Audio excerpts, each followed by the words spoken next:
Hoje nós vamos falar de um assunto muito importante. É o processo de criação da Comissão da Verdade do Estado de Minas Gerais. Comissão que foi criada em 17 de julho de 2003 pela Lei 20.765, projeto da deputada Lisa Prado. Ninguém melhor do que o nosso convidado poderia nos contar tudo o que aconteceu para a criação dessa comissão em nosso estado. O nosso convidado é o Betinho Duarte, que está por trás de tudo o que tem acontecido nestas histórias escuras, tenebrosas, de tudo o que aconteceu na ditadura militar e no após-ditadura militar. Porque nós sabemos que, para não repetir tempos tão sombrios, nós não podemos esquecer nunca do que aconteceu. O Betinho, ele é assessor especial da Comissão da Verdade da OAB, ele é vice-presidente da Associação dos Amigos do Memorial da Anistia Política do Brasil. Ele é integrante da Rede Nacional Memória, Verdade e Justiça. Bom, e vamos pesquisar um pouquinho a vida do Betinho mais atrás, até para a gente entender essa militância contínua e aprofundada dele nesses nossos tempos. O Betinho fez parte do Movimento 64, claro, né? Lógico, quando eu falo do Movimento 64, eu estou falando do nosso lado. Porque do outro lado eu falo que é golpe de 64. Né? Para não haver confusão, já vamos explicando.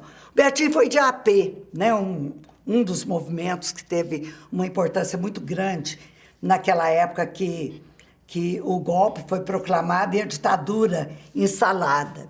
Ele foi preso em 14 de maio de 68, foi expulso da Universidade Federal de Minas Gerais, na área da economia, ele foi expulso da FACE, né? E ele militou muito nos jornais Movimento e no jornal Em Tempo. E foi também, naquela época ainda da luta pela democratização do país, ele foi reeleito presidente do Comitê Brasileiro pela Anistia Minas Gerais. Então é isso, né, Betinho? Acho que eu dei aí uma capturada dos pontos mais importantes para nós nessa entrevista, né? Primeiro eu queria te agradecer, Caia, por mais essa oportunidade. E eu considero que você principalmente, e a TV, estão prestando um relevante serviço à sociedade. Porque há muito tempo nós vimos buscando a verdade e queremos justiça. E só se faz justiça com a verdade. Muita gente faz com a mentira. Mas nós queremos a verdade e queremos fazer justiça. E são casos muito difíceis, escabrosos, né? Mas você não tem nada que agradecer, porque aqui nós estamos caminhando de mão dada, né? Uma parceria grande e que nós temos que aprofundar. Eu passei por uns maus momentos aí e me afastei muito das pessoas que eu gosto muito, mas que eu não tive condição de procurar. Vamos ver se agora a gente aprofunda esse trabalho, né? É importante isso. Animar, porque nós temos muita coisa para fazer. É verdade. Você já fez, continua fazendo, eu tenho certeza que vai ainda longe. Que nem você, né? Tá. Espero que sim, né? Porque eu estou completando 67 anos, né? Pois então... Eu já estou indo para os 72 esse mês. Somos da mesma geração, né? Geração da utopia, do sonho, né? Pois é. Então... Pois é, mas nós vamos começar a discutir agora esse tema também tão importante agora, porque é uma ferramenta muito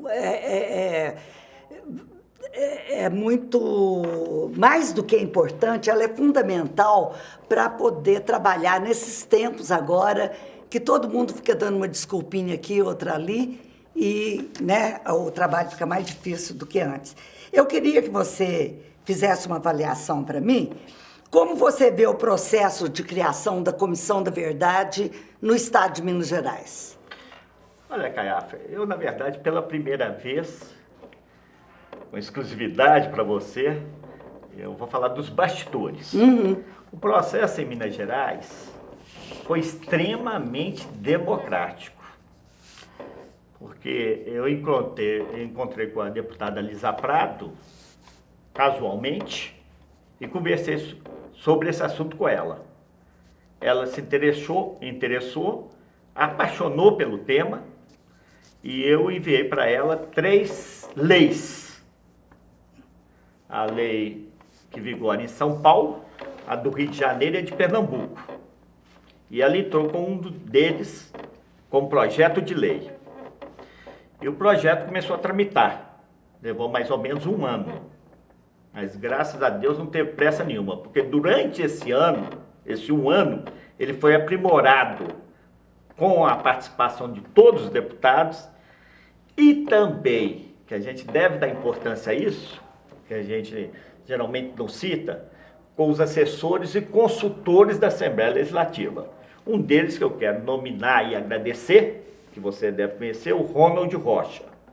Ele era consultor da Assembleia Legislativa, ele fez um trabalho maravilhoso, e esse projeto foi tão democrático no tramitamento e tão bem aperfeiçoado que eu te asseguro que é a melhor lei que tem hoje no país em relação às comissões estaduais e municipais da verdade. Então foi um processo extremamente democrático, eu fui várias vezes à Assembleia Legislativa, conversei com os líderes, por exemplo, o deputado Bonifácio Mourão, que é o líder do governo na Assembleia Legislativa, conversei com outros deputados e, como eu te falei, fui em várias comissões. Então ele teve uma tramitação extremamente democrática, até que ele foi... Porque o projeto de São Paulo era um dos piores. Até porque eles lá fecharam em 82, porque eles não queriam investigar o Franco Montoro. E, na verdade, as comissões o prazo é de 1946 até 1988.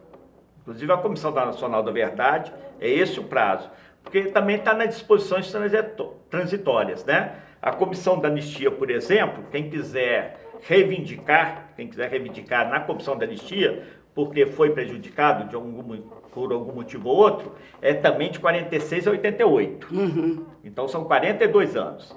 Então, esse projeto, por exemplo, volta a existir, foi tão aprimorado, foi tão discutido, foi tão debatido, que, na verdade, transformou-se na melhor lei. E o governador Antônio Anastasia, também, com a sua sabedoria, com a sua assessoria, sancionou integralmente. Ele não vetou nenhuma vírgula do projeto. E, avançando um pouco mais, o deputado Nilmário Miranda teve com o governador, discutindo a questão das indicações, e depois estive também a convite da Lisa Prado. E o governador Antônio Anastasia foi muito objetivo na conversa. Ele virou para mim, principalmente, e falou: Betinho, eu quero os nomes. Eu até estranhei. Eu fiquei assim bem... Antes de você contar, já entrar assim nos nomes e tal, eu queria te perguntar em termos de estrutura.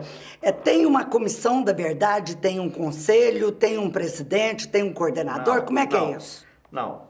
Na verdade, são 7 membros, né? Não remunerados, é bom deixar isso bem claro. É um trabalho voluntário, porque outras comissões, inclusive a de Pernambuco, todos eles são remunerados. Os membros, os assessores são remunerados. A de Minas Gerais, o nosso trabalho é voluntário. Né? Agora, nós estamos... Então, só tem a comissão, todo mundo tem o mesmo nível? Todo mundo no mesmo nível. E nós prestamos uma homenagem, porque a comissão de Minas Gerais é formada por 3 mulheres e 4 homens. E o Antônio Ribeiro Romanelli, que você conhece, que é um dos membros, nós prestamos uma homenagem a ele e elegemos ele o coordenador da nossa comissão. Então, Antônio Ribeiro Romanelli, que eu brinco que é o mais novo, foi eleito coordenador da comissão. Então, ele hoje coordena os trabalhos da comissão nossa. Aí você já podia aproveitar e falar desses nomes, depois você volta para a conversa do Anastasia. Conta para nós quem são as pessoas. Primeiro eu vou falar das companheiras, né, que pertencem à comissão. Você está muito cavalheiro, as mulheres primeiro. A Emeli Salazar, que Sim, você conhece. muito conhecida, né? De muita Coned. gente. Inclusive, ela tem uma gama de informações porque ela participou dos processos de pedido de indenização do Estado de Minas Gerais, que foram mais de 1000. Como presidente do CONED. E ela tem uma outra situação que a coloca muito bem nesse lugar, que o fato de ela ter sido presa e, segundo consta, uma das mulheres mais torturadas de Minas Gerais. Inclusive, o companheiro dela é o Herculano Salazar, falecido, médico, infelizmente, né? Médico. E a segunda, que nós conhecemos também, é a Maria Séries. Maria Séries. Espíndola Castro. Ela foi, inclusive, companheira comigo do movimento estudantil, né? E era de AP também, né? A terceira é a Celina Albano, que foi secretária, né, de Cultura. Ela, por sinal, é minha conhecida de infância. Morava ali na Rua Levido Lopes e ela frequentava a Rua Levido Lopes, lá na casa de uma amiga nossa de infância também, e os festivais do cinema patê. Tanto é que ela escreveu um livro sobre o cine patê. Então, são essas 3. Homens, já falei, o Antônio Ribeiro Romanelli, que é um médico, é um advogado, recentemente procurador-geral do Estado, né? Não, o filho dele. Ah, sim, é o Antônio, o pai? É, o Antônio pai. Ó, que beleza. Ele só tem 85 anos. É novo. Eu pensei que era o filho. Não, é o pai. É o pai que participou lá atrás, como defensor das causas dos camponeses, dos trabalhadores rurais. Que beleza, eu já entrevistei muito ele aqui sobre esses temas. Vou aproveitar um minutinho aqui para te mandar um grande abraço, Romanelli. Quando você estiver vendo a nossa entrevista, receba o meu abraço da turma aqui da TV. Te devolvo a palavra. O outro é o Carlos de la Mônica, que é advogado, que é professor da Universidade Federal, da Faculdade de Direito da Universidade Federal. Né? Foi também... Ele é professor de que área? Você sabe? Parece que é direito constitucional, não tenho certeza não. Tá. Ele foi militante político também, preso, violentamente torturado, porque naquela época ele pertencia ao PCdoB, né? E tinha aquele envolvimento com a guerrilha do Araguaia. Então é o caso de la Mônica. O outro é o Jurandir Persechini, né? Que hoje trabalha no Estado, tem uma longa militância, inclusive até eu queria... Segunda-feira, dia 7, completam 50 anos do massacre de Patinga, que foi em 63, que nós, na verdade, falando que foi o pré-golpe, né? Tinha lá uma reivindicação dos trabalhadores, aos Minas salvou a Polícia Militar, que metralhou. Nós temos hoje dados concretos que foram assassinadas 8 pessoas. Mas, inclusive, na segunda-feira vai ter uma audiência pública da Comissão Nacional da Verdade para ouvir as testemunhas, as pessoas que estavam lá, para apurar melhor isso. Porque fala-se, isso não é certeza.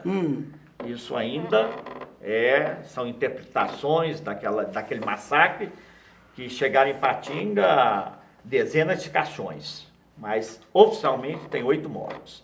Então, o Jurandir, inclusive, vai participar dessa audiência pública como nosso representante, porque ele é um arquivo vivo daquela época. Então, o Jurandir Persechini. E eu. Aí completou. Deixa eu te falar, nós vamos dar uma interrompidinha aqui, muito rápida, só para o intervalo, e voltamos em 1 minuto, continuando essa conversa com Betinho Duarte.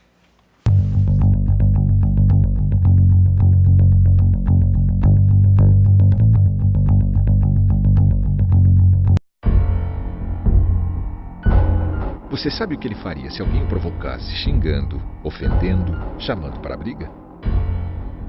Nada. Minha vida vale mais do que qualquer briga ou discussão. No Brasil, milhares de pessoas são mortas por motivos fúteis. Conte até 10. A raiva passa, a vida fica. Paz. Essa é a atitude. Uma campanha do Conselho Nacional do Ministério Público e ENASP.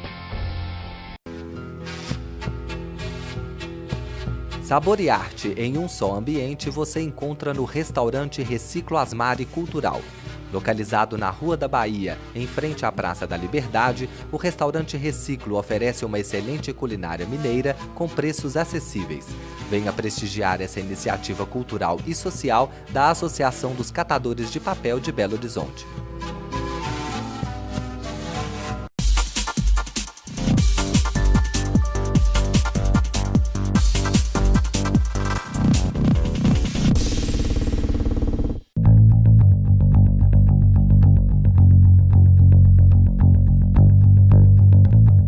Nós hoje estamos conversando com Betinho Duarte sobre a Comissão da Verdade no Estado de Minas Gerais, criada recentemente, 17 de julho de 2013.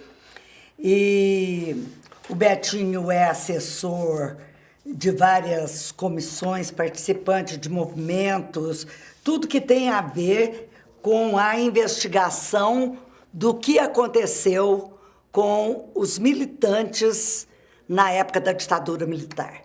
Então, tudo que restou daquele tempo é objeto de análise e de militância atual por parte do Betinho Duarte. Então, nós o convidamos sabendo que ele era a melhor pessoa para tratar desta questão. E aí nós vimos no primeiro bloco a criação, o estabelecimento da comissão, as pessoas que fazem parte. E agora eu queria perguntar para o Betinho quais são os temas principais que a Comissão da Verdade do Estado de Minas Gerais pretende tratar e como será o processo, né, de todas essas questões. Então, Betinho, com a palavra aí para você nos contar sobre isso. Tanto a lei nacional como a nossa aqui estadual, o artigo 1º fala em graves violações dos direitos humanos. E o nosso entendimento, tanto a nível nacional como estadual, é o assassinato e o desaparecimento de militantes políticos. Isso então, mesmo. Esse que é o nosso foco. Nós tivemos em Minas Gerais 58 militantes políticos mortos ou desaparecidos. Eu posso até citar vários nomes aqui. Até porque, agora, esse ano, estão fazendo 40 anos que foi o maior massacre que a ditadura implementou contra a nossa militância. 1973. Eu já fiz um levantamento, são mais de 70 que foram assassinados e estão desaparecidos. Uhum. Inclusive, a PML que prosseguiu depois da AP, praticamente toda a militância foi exterminada, e você conhece vários, que é o Zé Carlos Mata Machado, que é o Gildo Lacerda Macedo, que é o Onestino Guimarães, Humberto Câmara, Fernando Santa Cruz, então Paulo Sturte, que é o Onestino é desaparecido político, o Paulo Sturte é desaparecido político, e o Gildo também, porque na verdade ele foi enterrado numa vala comum, a família era muito pobre, não conseguiu resgatar e os ossos se perderam. Então eu considero que o Gildo, que foi até meu colega lá na face, é um desaparecido político. Então, graves violações. 58.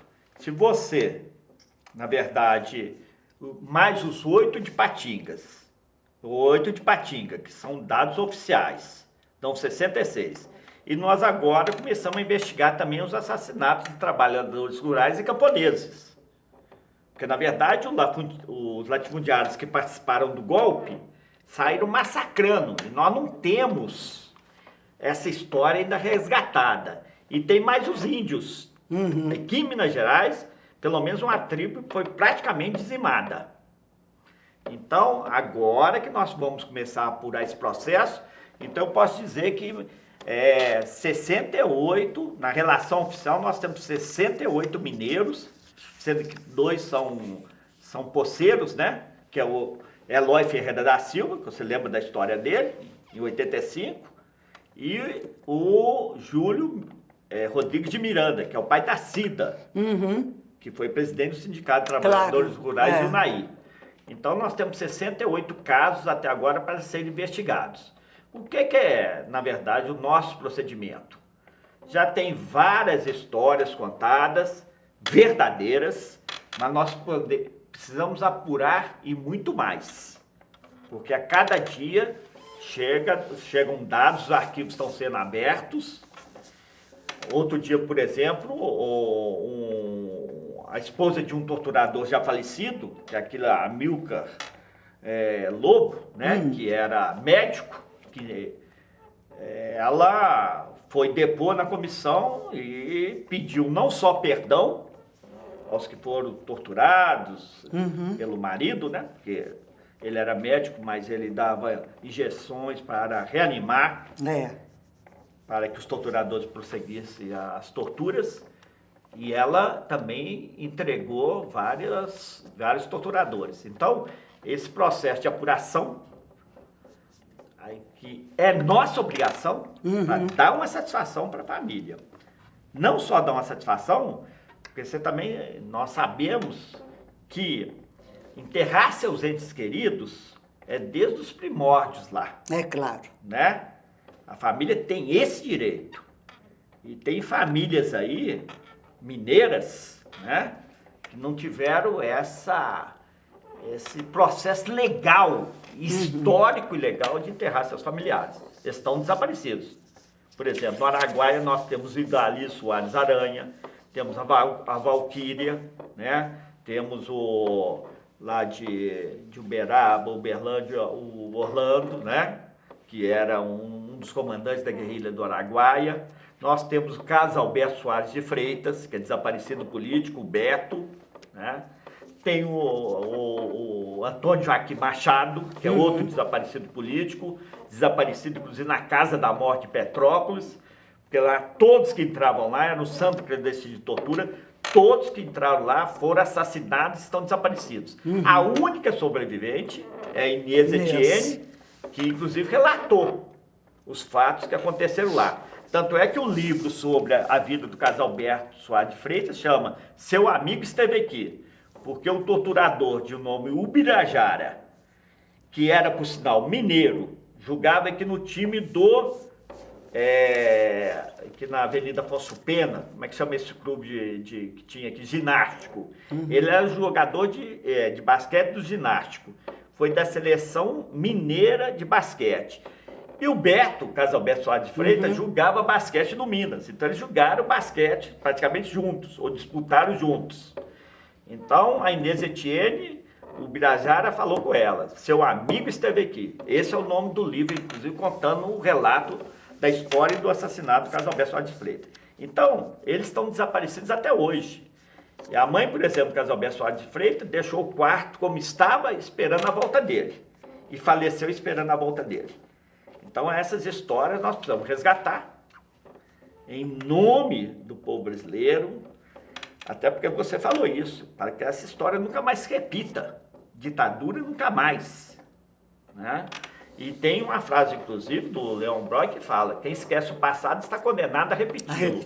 Nós vimos em algumas manifestações pessoas levando o cartaz. Queremos ditadura. Ô Betinho, além desse direito de enterrar os seus mortos, universal, né? Ainda tem essa história que você conta do quarto arrumado e até outras histórias. O Antônio Joaquim, por exemplo, eu fui muito amiga dele lá na Faculdade de Direito, nós fomos da mesma geração, E o pai dele morreu procurando, e depois, no governo do Fernando Henrique Cardoso, foi dado o atestado de óbito para ele, porque a família não conseguia resolver mais nada. Eram vários irmãos, né? Tem essa pendência, né? Porque como é que faz Exato. um espólio? Um inventário, exatamente. E inclusive eu tive lá, porque a família dele é ali de Papagaio, daquela região. Isso. Eu tive lá no cartório e para você ver, eu vi a certidão. Não tem data da morte, não tem causa da morte, não tem nada. Exatamente. É só um atestado de óbito, assim, para poder... Que o governo federal reconheceu para a família resolver. Para resolver questão lá de herança de espólio. Isso. Né? Porque como é que faz? Como é que procede isso? Até hoje tem famílias que estão tendo problema com isso. Passado 40, 50 anos, tem famílias que estão tendo problema com essa questão de espólio e de quando os pais morrem, etc e tal. Como é que processa isso judicialmente, juridicamente? Porque não pode falar que desapareceu, pronto, acabou. O juiz não aceita isso, né? Então, essa é uma situação muito dramática das famílias. Tem mães que estão esperando até hoje. Pois é. Né? Outro dia nós ficamos sabendo, inclusive, de alguns documentos que surgiram a respeito do Rubens Paiva, né? Que é um caso bem emblemático, né? Que desapareceu. Exato. Né? Foi levado, foi torturado, morreu na tortura e desapareceram com ele, né? Então, nós precisamos, esse que é um dos pontos centrais da nossa comissão. Pois é, nós estamos com um pouquinho de tempo para terminar a entrevista. Você fica bravo, mas a televisão tem tempo. Não, eu queria mais 6 ou 7 Pois é, talvez até você só nomeasse esses e fica para a próxima entrevista, né? Fala rapidamente. Nós temos um massacre de Patinga segunda-feira, que é outro caso que nós vamos estudar junto com a Comissão Nacional da Verdade. O massacre de Patinga. Nós temos centro clandestino de tortura em Belo Horizonte. Por exemplo, o Colégio Militar de Minas Gerais foi um centro clandestino de tortura. Então nós temos que apurar isso. Esse, inclusive, eu estou afirmando porque consta do livro Brasil Nunca Mais. Né? Nós temos a apuração dos atentados terroristas cometidos pelo GAC, MAC e CCC, Comando de Caça aos Comunistas, cujo primeiro atentado, não sei se você lembra, foi no Show Medicine em 1965, quando um deles jogou uma ampola de ácido sulfúrico no palco, mas acertou na plateia e, obviamente, pegou no rosto de uma das meninas que estava assistindo o show. Nós temos também, outro dia eu recebi uma denúncia, que em 1949, aqui na mina de Morro Velho, 2 trabalhadores foram assassinados, 2 lideranças foram assassinadas, e 51 a 52 trabalhadores foram demitidos sumariamente, sem direito a nada, porque eram taxados de comunistas. Isso foi em que ano? 1949. Né? Me parece que é na época do Armando Ziller, né? Que agora teve um mandato resgatado pela Assembleia Legislativa Mineira. Então, Caiafa... muita coisa, muita coisa. Agora tem um aspecto importante, que até tinha comentado antes com você, que no dia 16 agora... isso é muito importante. Dia 16 agora, eu não tenho aqui, mas parece que eu passei para você. Começo aqui, tá aqui. O Conselho Deliberativo do Patrimônio Cultural do município de Belo Horizonte, no dia 16, quarta-feira, às 14 horas, na rua Professor Estevão Pinto, 601, inclusive eu estou convidando os interessados, vai discutir o tombamento do ex-DOPS. Isso é uma luta nossa antiga, tradicional, e nós devemos comparecer lá para que isso seja efetivamente realizado. Betinho, você já está convidado a voltar aqui, porque não só por você, por mim e por todo mundo que está nos assistindo, tem muita coisa ainda para falar. E é coisa assim que é a exigência do fundo da nossa alma. Por isso você está convidado mesmo, nós vamos marcar direitinho. E por hoje eu quero te agradecer muito, viu, de você ter vindo aqui. E nós vamos começar aí uma sessão sobre essa questão, né, para que as pessoas possam acompanhar também o trabalho de vocês. E ajudar, porque nós precisamos. Nós temos documentos, nós precisamos de, na verdade, assessoria, porque 7 não contam 42 anos de história sozinho. Mas a TV comunitária se coloca à disposição. Claro. E eu queria agradecer a todas as pessoas que acompanharam esse nosso trabalho e até a semana que vem, se Deus quiser, estaremos aqui novamente com um outro tema de interesse de todos nós. Até mais.